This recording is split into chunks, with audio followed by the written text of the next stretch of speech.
Yes, we are live now. Yes, we are live now. Yeah. Yeah. So, hi guys. Hello everyone. Let me check on them. So, hi guys, I'm Vishwas Narayan. I'm the guy who is presenting today. So, the topic is going to be self-driving car. Basically, it's an introduction to all your self-driving car and the other technologies which you might be thinking like, hey, I need to have some complex knowledge for understanding all these. But let me just say you one thing. It's not about the how you deal with the complexities. It's all about how you deal with the ways in which this technology is growing.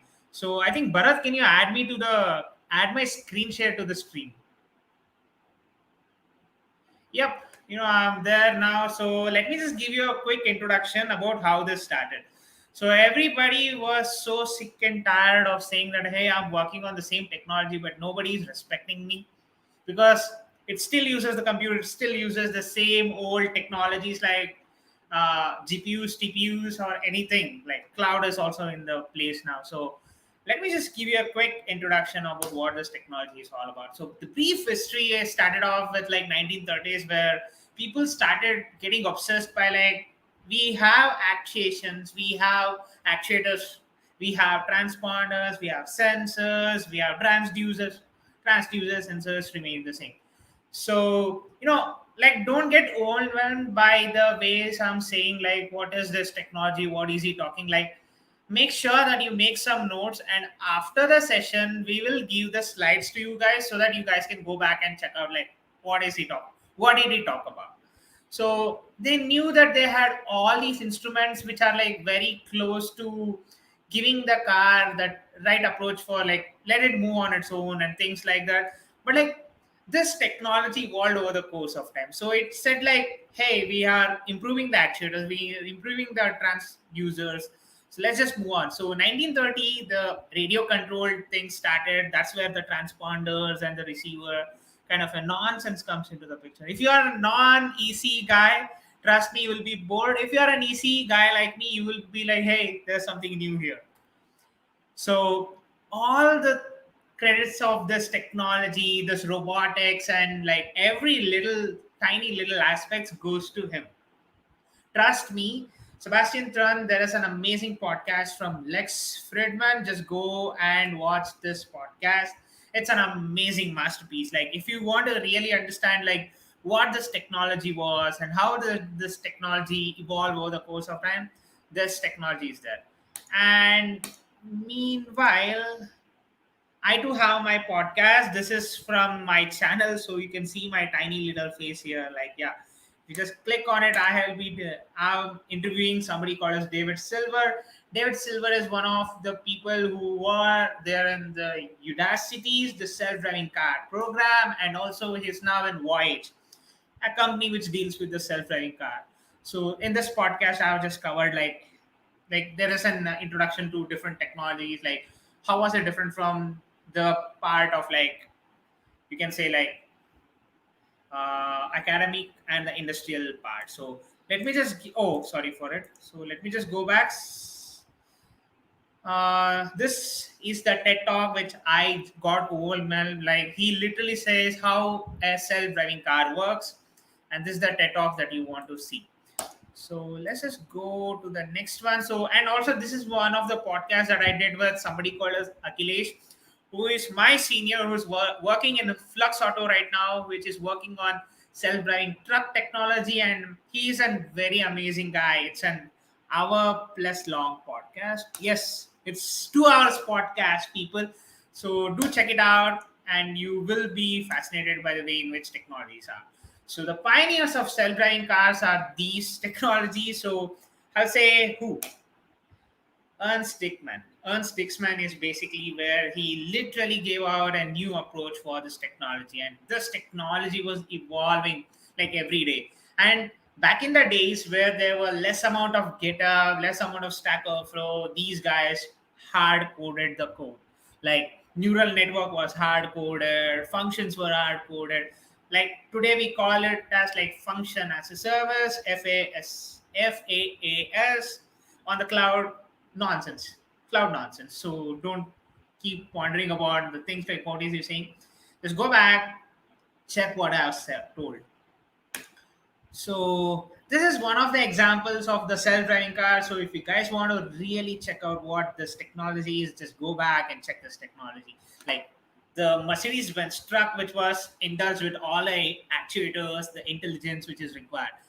So I'll give you the slides. Don't worry. Everything in the slide will be available for you guys. So you guys can go back and check this. So, how did Ernst do it? So, Ernst Dickmann is considered as a pioneer of the autonomous cars, and basically, this all started with some DARPA challenge, which goes back in the days, and some very meager algorithms like Kalman filter, all these hard cascades, all these recursive estimations, all these algorithms are like nowhere hard coded these days. These are all available in your sklearn today. So you need not have to go back and say like, hey, what is this technology all about? Okay, I have to say you one more thing, guys. This is going to be a 3-part workshop. So part 1 will be consisting of 2 slides, and like it's too much rigorous theory. Like you need that because understanding of this technology is very complex. So a tiny bit of whatever I understood, I've put it in a form of slides. So just go back and just look at it. So the 4D vision is something which is like very unique, and vision and the softwares are here. So like it's like virtual reality, mixed reality come together, and computer is making that real time analysis. So it's all about that. So and if you go back and see, it's all about the complexity which has been dealt out and told that, boss, we are just going to take it as pixels and use it as a pixel. So this is where the technology of this 4D vision comes into the picture. So a brief history continued. Thousands of years of evolution of the brain brought us into this intellectualism. Like, we were all excited to be there, and we were all excited to be understanding what this technology was all about and things like that. So I think this technology was something more unique these days. So 1990s, boom, Carnegie Mellon popped in, DARPA popped in, all the other technologies popped in. So the dilemma is it's not that secure when it gets involved with complex technologies like cloud, 5G, and things like that. P.W. Singer, Kevin Metnick, one of the most disruptive engineers, according to me, in my life. I think I was never shocked the way engineering was until and unless I read this book. I thought engineering was like too much fun, and we'll be building complex system, and like we'll be earning too much money. But trust me, after reading these 2 books, I really changed my understanding for what this technology and all these dilemmas that I had. So I would preferably say read both the books. It's so amazing. So brief history continued. I know it's like a little boring, but like please be in touch with me. So 2000s DARPA Grand Challenge came into the pictures when other people started moving in with the different technologies. So like somebody told like compute is more required, so they made the compute big and a little and a tiny space for the driver, and it was a little complex more than that. So these are the timestamps where people have really understood like what is this technology all about, and here it is. So the boss was actually one of the challenge where they were basically taking from Carnegie Mellon University, and the DARPA challenge came into the picture. And boss, Carnegie Mellon is something which I would obviously say. So boss is nothing. It's just I just told it for you guys. So our aim is to give an intellectual, and basically like when you think of all these other technologies, right, which is involved, I think it's much more complicated than what Ernst Dickmann did, but he was the pioneer behind all these. So your Kalman filter, Canny edge detection is still used, but like not in an extensive fashion what you are seeing there.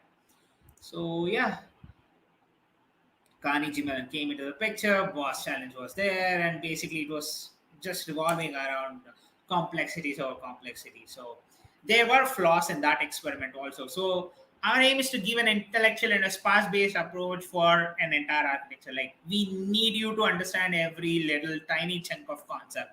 So what we did was like this slide is just going to be rigorous, but yeah, it's much more happy as soon as you start learning. Anytime D star algorithms started working, like it's a form of an algorithm where A star, D star, and all these kind of driverless and dilemmas started moving in, and this is where like the compute cost was actually brought down, and it said like we need something more to be working. So error continued. Self-driving cars never realized that they were on roads sometimes, and they crashed on. They moved against vehicles and hit people. There are some challenges. You can go back to these slides, and you can go back to these experiments which people have told about. So this is a short video where Tesla has a lot of errors, and it did detect it, and it started just rambling on, like it just went on to that doll of dog, and it really didn't give any sense. So this is where autopilot Tesla was not proven safe. Like what if a man goes on carrying this dog as in his hand? Like anything can happen, folks. So the future of any car has to like many modules. Like you need to understand that we are dealing with complexities. So connected cars might crash somehow. So the dilemma, what I told, the war and the ghost in the wires, all these are the form factors which are like in a form of a, like probably 400, 300 page books, but trust me, they give a lot of insights out. So I think this is the end of the slide 1. So let me go to my slide 2.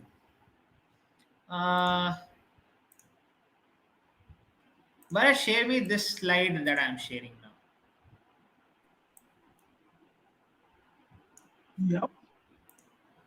Yeah. This slide that I'm sharing. Oh, yes, it came in. So sorry for that. So driverless cars were plenty. There were a lot of people who are coming out with different frameworks, different technologies, different things like lidars, radars. Of course, Tesla is coming out with only radars and vision-based products, and this is amazing because people have really realized what is this anti-lock braking system, what is that, what is this technology all about today. And these are some of the list of the technologies that I can say like they have thrown it out for the world and told like work by using this, because these are tried and tested out methods which came in. Of course, ABS, anti-locking braking system, is still existing in our world, and we still use it even though it's not a self-driving car. So Google self-driving car came into the picture. LiDAR system is expensive. So Waymo acquired by Google and all these kind of products, and they just came in with different approaches. I think probably they're doing something great. So LiDAR systems are so expensive in such a way that people are realizing like what should we do, what should we not do, and things like that.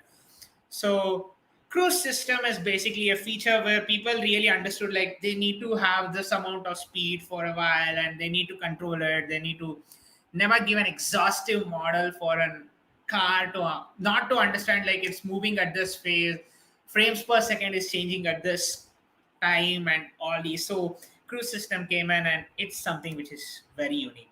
So it's basically an sensor suite which comes into the picture. So types of algorithms are still remaining the same. They are like more of a segmentation and prediction, classification, all these pops up. But compute is getting shrink, because when you see Tesla FSD computer, fully self-driving computer, there is a huge demand for every person that is using that as a technology. So, and meanwhile, you have to really understand that like there is something which is more unique also available. So yeah, that's where we also pop up with some algorithms like, you know, a simple image can also be made much more complex. So this is one of the examples of it. So current adoption of this technology, the Google, as mentioned previously, that is through the previous slides, just go back and just see that car and things like that. Car will be able to autonomously pick up owners up to a private properly upon like on private properly. Like if you are like accustomed, like if the car has told like he's my owner and I'm supposed to pick him, they are going to pick you. So this is how things are. So for traffic jam assist, 2012 2017 is where I came into the field of engineering. I joined engineering on 2017. So components are like very similar, very simple. So and basically where I'm also trying to also analyze like what is wrong with this technology or like what is right with this technology. So all these are like very unique way of saying like what can I do with this technology. So lane detection, blind spot monitoring, pedestrian detection, adaptive cruise control is basically the speed which is being controlled at every given. So pedestrian detection, as you know, you are all pedestrians who walk on the street. Blind spot monitoring is basically like what if there is an camera which gets covered by some dust or something, or else what if a human comes and like if it is just there and there is an occlusion, or else if there is a flaw in the image stream which is coming up in the real time. So yeah, that's where the things are. So statistical and the professional supporters, basically there are hundreds of people working in like different things. And like when you look at the ways in which people are like, there are accidents which are happening in like very frequently, like every minute there is somebody who is getting injured because of the accident and things like that. So I don't think another 40 years you give like our country is never going to be there. I think the complexity is still going to be there in the places like India where everything is like even like cow come and there are people who just walk in randomly and things like that. So this is there, like, so you need to have that approach of saying that what if I induce a human level intelligence? There can be flaw, but the flaw happens because of the human fatigue, human misbehavior, human just going mad on the road. But human with a controlled instance, there are ways in which even that can be fooled. Like you can, these are all just simple mathematical matrices like 1 2 3, like it's just ones and zeros dude, at the end of the day. So what you do is like you can really fool the system saying that if it's 8 you can put an binary 16 or binary 32 or some bit. I know I can say you the example of Titan 5 rocket, which was compiled in different style, 16-bit, 32-bit, 64-bit, and all these nonsense came in. So anything can happen. If it can happen to a rocket, it can also happen to a self-driving car because it's a machine at the end of the day, which is running ones and zeros. So drawbacks of this technology, like it costs a lot and it's like poor performance in terms of different weather conditions. Like you can't say like there's a fog on my camera, which is like every time, and you can't say that. Like if it's a self-driving car, it has to do that. So I think probably ground penetration radars can do a very good job in those conditions, but like there are still sensors. They need calibration. They need different transducer commands. It's a little complex. So that's where we are not blaming any person here. We are just moving ahead. So I think this is one of the most famous thing that you find in the internet. All these are like very famous about in the internet, and you guys can go and check it out. So Patrick in Atlantis is basically an human drivers may also be forgiven because of making an instruction and anything like that, but like a self-driving car can't be done.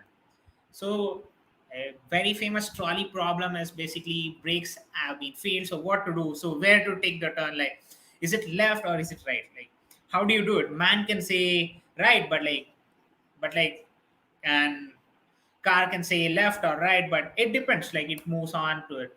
So Alternian analysis is something which is like more unique. Like, it's basically that weights of probability which is being analyzed at one given point. Trolley problem still prevails even if ban wants something good to be happening. Like anything can happen. So what do you want to do? So if you are like if different conditions, like I'll come up with this also. So what if it's your girlfriend? So ex-girlfriend, actually, not a girlfriend, ex-girlfriend. So girlfriends are like, okay, just stay with me. Ex-girlfriends are like, just move out of my life. And my brains, things like that will pop up, right? I had put wife, but like I told like, okay, I'm still too young to be considering a wife or something. So I just put ex-girlfriend. So these are the dilemmas which a machine can face. So at the end, you can't say that you will be experimenting like this, or you can do something like this. And I think if you go back to the David Silver's podcast that I've done, he explicitly mentioned something very close to this. He literally says in the autonomous level 3, you can literally take the control of the brake, steering, and you can go on. Level 4 and level 5 is more complex. Machine is made to make an analysis in the real time. So it can get a real complex thing. So a new class of victims are like they are like coming up, they are popping up and saying that hey, I'm here, I'm there. Like anything can happen. So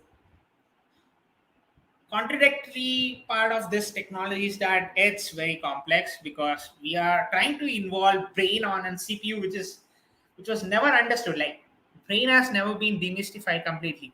What will you do with self-driving cars? Self-driving cars will be even more worse, even more pathetic in terms of like making decision because they learn from the data. If there's no data, they can't put the insights and the intent. So it's there. Easing public apprehension is basically the public demand for analyzing all these technologies. So the conclusion of this technology is like we are officially or unofficially past part of Asilomar principle. So Asilomar principles are basically these where I can say like it's a little complex thing to understand at your age, but if you go back and if you analyze it, and there is a famous meme, Elon Musk, he actually signed that pact. So yeah, when you think of some people like him, I don't think they are making world more complex, but they are analyzing it and saying that we should never make it more complex. So this is the thing, folks. So never make mistakes in your studies because trust me, if you are 777, I am Bangalore will not take you. If you are Ahmedabad will not even touch you. That's for sure. So just like that, self-driving car is like very, very, very intuitive. So analyze the problem statements, then pop your knowledge of that pen and paper algorithm onto a machine until and unless you are 100% sure. Never expect and machine to do an 100% accurate model or things like that. So by saying this, I'm signing off with all the things that I was supposed to be conveying in this session. I think I made you a little theoretical one, but like I'll be very frank with you. Go back, study these. Trust me, you will not regret it.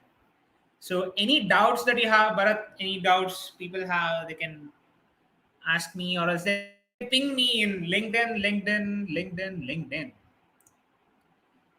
They can ping me in LinkedIn, and they can really ask me any questions that they have. So, Bharat, anything to say, man? Yeah, it was an amazing words from you. We are so glad to hear with you. And Yeah. so let's see have some conversation with the people. Sure, guys, pop up in the comment section like any doubts that you have, or else you can reach me out personally on LinkedIn and I can guide you up for anything. Like, sorry for making you Yeah. guys boring because I know that theory class I used to get bored, so I did a very short intro of self-driving cars. No, no, no. What to do, You man? just made that. Yeah. And That's the thing. yeah, It's complex. It's complex. It's complex. We can't help it at any given point because this is the only yeah, thing, man. Like everything is there in the internet, but you don't access it. So what we do is we take some content from the internet and we just give it as a section. Simple as that. yeah, But don't worry, learning also takes long time. Like even for making slides, we take long times. Even for like what if I want to say this also pops up in our mind. So yes, I think we can sign off the session and thank you so much guys for your amazing time. You can end the yeah. broadcast Okay. now. Yeah. Yes. Okay. Thank you once again. Yeah.